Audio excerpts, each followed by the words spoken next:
Vedare tinokuchingamidzai zvekare kune chimwe chirongwa pano paZim Facebook Secrets and Confessions.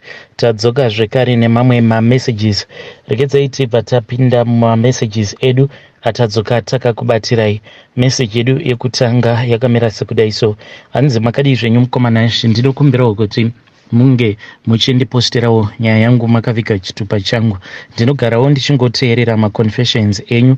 Ndauyawo paplatform penyu kuti munge muchindiposterawo nyaya yangu, because I am hoping kuti neconfession yangu zvimwe kuda vamwe vakadzi avo vari mumamarriages mavo avo vanofila kuti they are very comfortable neizvo zvavari kuita mumamarriages avo vasinei nekuti zvavanoita their husbands are they comfortable as well. I hope kuti vachakwanisawo kudzidzawo kubva paconfession yangu.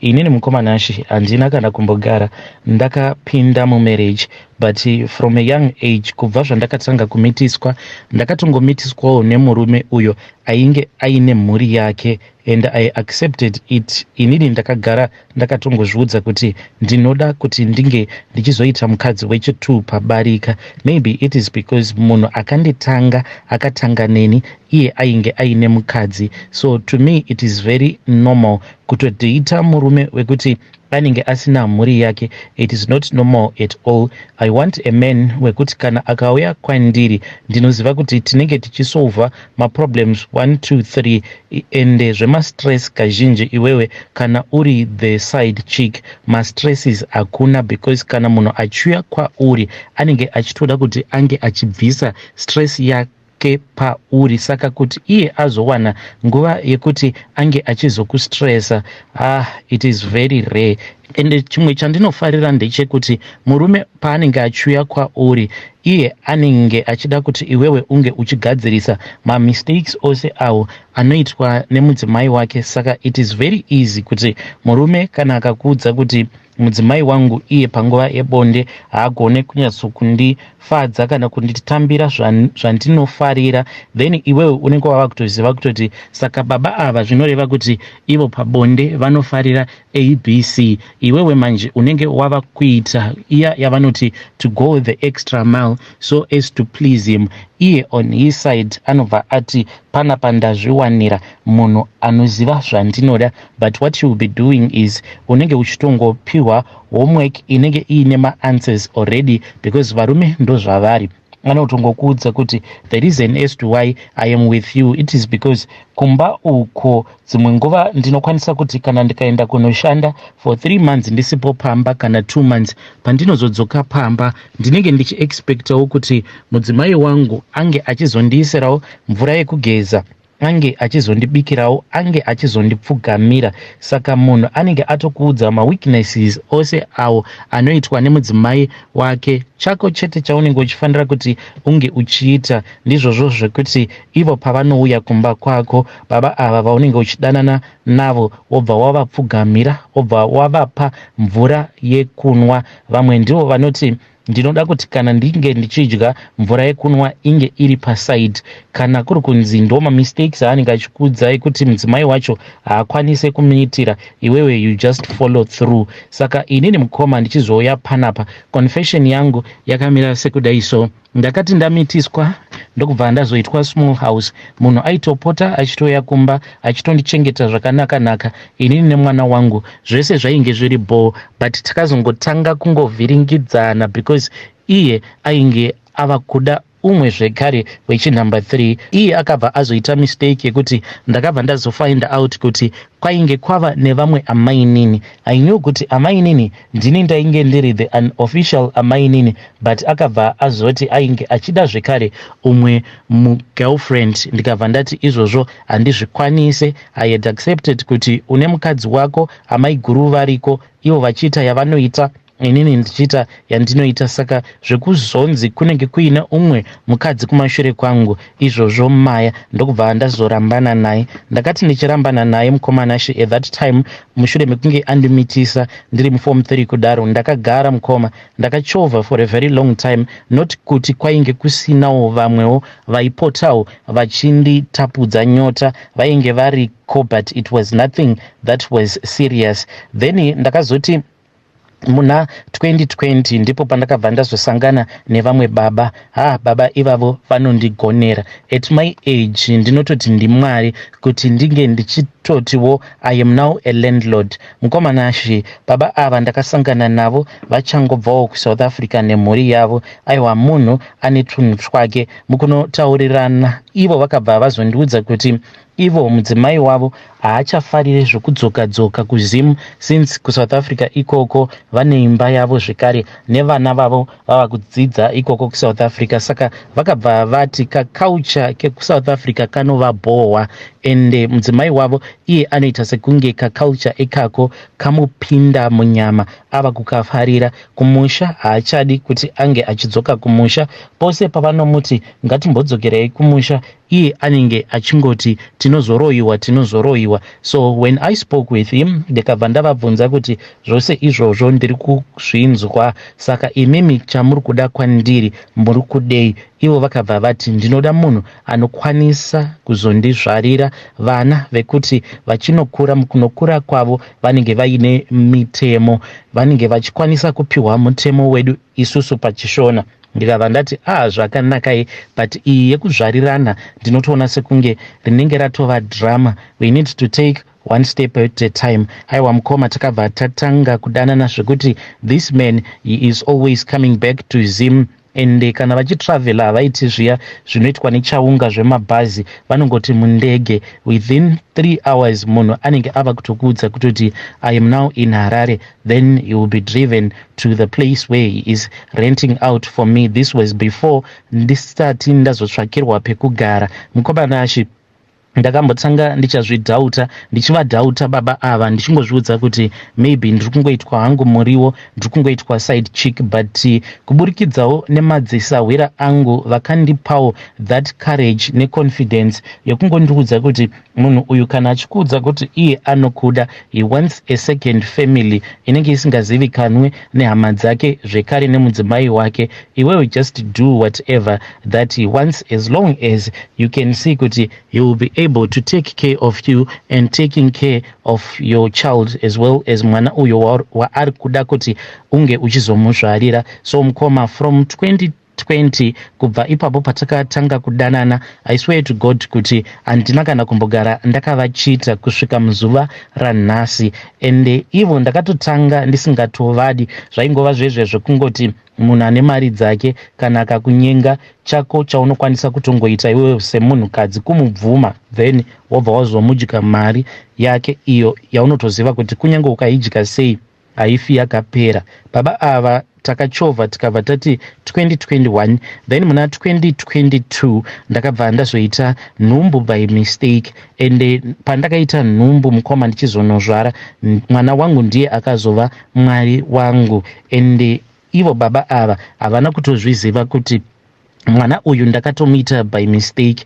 Inini zvangu zvanadhepo zvekare nekuzoiswa vana Jadal, izvozvo handizvifarire, ndinongozvinwira hangu mapirits efamily planning. Saka ndakazoitawo mistake ndokubva ndakanganwa. Kungonokanganwa kwandakaita kunwa mapiritsi for 2 days, baba ava pavainge vari kuno, ndipo pandakabva ndatobatira pamovheri. Ivo vakazoti vachidzokera zvavo kuSouth Africa ndokubva ndavaudza kuti kunoku makatosiya makandikanganisa. Vakafara mukoma. The very next day vakabva vatondiudza kuti vainge vatobhuka another flight back to Zim, but sezvo ndiri munhu wekuti I am a small house haitembwe zvekudaro. Yes, munhu unenge uchitomuitira zvose zvaanoda ende uchitoona kutoti munhu uyu anotozara newe, but munhu kana yava nguva yekuti kana ukamuudza kuti you are pregnant, munhu haakasike kukutemba. Ndakabva ndavaudza kuti this pregnancy is yours. Akati how will I know, how can I be sure?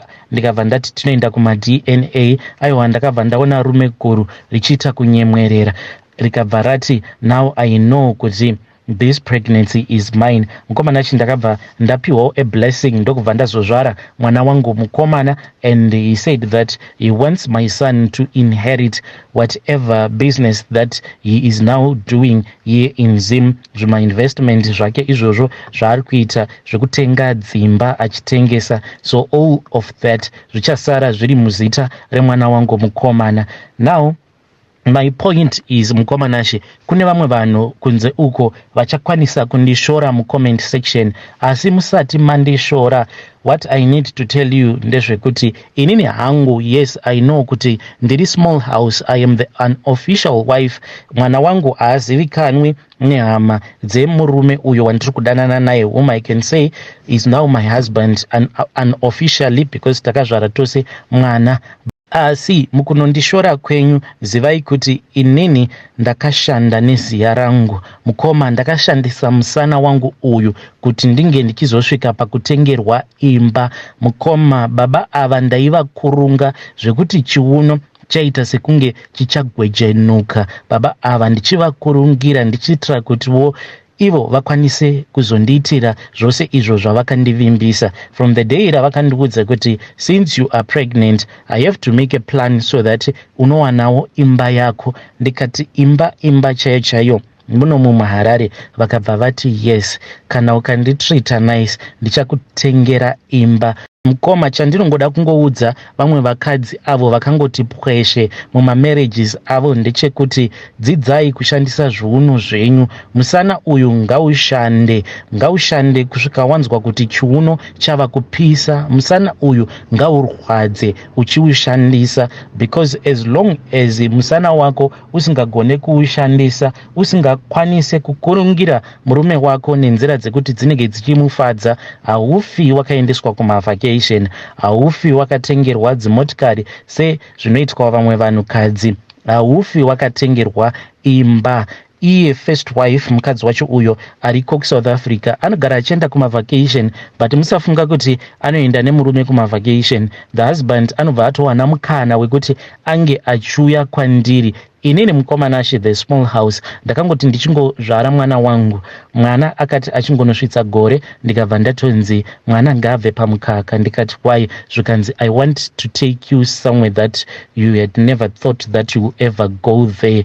Mukoma, ndakatorwa ndikabva ndaendeswa kuBahamas. This was like the first time. Ndakachema mukomanashi when he told me kuti ainge achida kundiendesawo kuBahamas, kuti aigoziva kuti Bahamas yacho iri kupi. I was there with him enjoying my life. But kune avo vanovenga masmall houses, inini zvandinongoda kungokuudzai ndezvekuti masmall houses ivo varipo pakukorekta mamistakes enyu amunoita imimi vakadzi vari mumamarriages, because you tend to relax. Varume ava vanodawo munhu wekuti anongoramba achizviudza kuti inini I have to work for my marriage, not kuti uyu akandiroora so there is no need for me to work for my marriage. Isusu tiripo pakukorekta mamistakes enyu, and we are not lazy like you. I am not lazy like the first wife to my boyfriend, the father of my son. I am not lazy like her.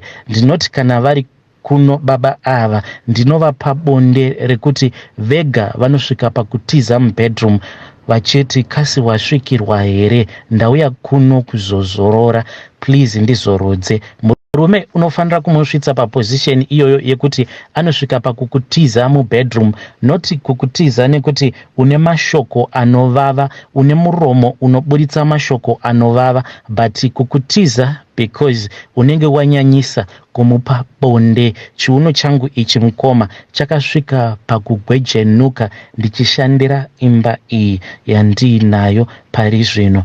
Ndakavimbiswa motikari mukoma, ndiri kuda kumuitira zvidavado, zviya zvavanoti zvidavado, zvekuti ndakatotageta kuti before October motikari yangu ndiri kuida. Ndinoshandisawo musana wangu, and do not judge me for that. Kana ukazonzwa murume wako achinzi ane small house, respect that woman, because mukadzi iyeye ndiye ari kutoita kuti murume wako asaita crazy. Maiguru vangu ava ndivo vevamwe vaya vakadzi vanozviti isusu takachata straight from high school, hatina kumbogara takanyengwa tikabvuma nevamwe vakomana, takapinda mumamarriages edu tichiri takakwana. Saka ivo vanozvipa myembe neizvozvo zvekuti takapinda mumarriage tichiri takakwana. But what you don't know is that varume izvo havana basa nazvo. They want their daily bread. Havadi kudyiswa chimunya chekuti ndakapinda mumarriage ndakakwana. therefore I cannot do some of the stuff. Musana ngaushandiswe uyu ladies. My small house seni kana Muriko, support me in the comment section. Hai, vedare ndo message iyo yandakatumidzirwa ichibva kuna vahanzvadzi vedu kana kuti kune mwanasikana uyu. Zvakangooma hazvo vedu we. Hanzi inini I am aged 24. Zvakangooma hazvo vedu we. Hanzi ndakatosaina kuti inini ndicharamba ndiri small house unless kana amai guru vakazofa. I don't care about being introduced to my in-laws. Izvo handina basa nazvo. Saka kana kuri kunzi mwanasikana uyu akaramba akashinga akatsika ipapo pekuti inini I don't care nekuintroducekwa kuma in-laws, ko what if murume uyu akazoshayika before my introductions, chii chinozoitika ipapo? Please let us try to assist her in the comment section. Anzi ndiri kushandisa musana wangu and I am proud of it. I am not lazy like amai guru. Amai guru, she is lazy because vakaroorwa vakachata ne this boyfriend of mine, murume wavo. Apa ndakatoendeswa kuBahamas. Amai guru vane shuviro yekuendeswa ikoko nemurume uyu wedu, but she cannot go there because havasi kukwanisa kushandisa musana wavo.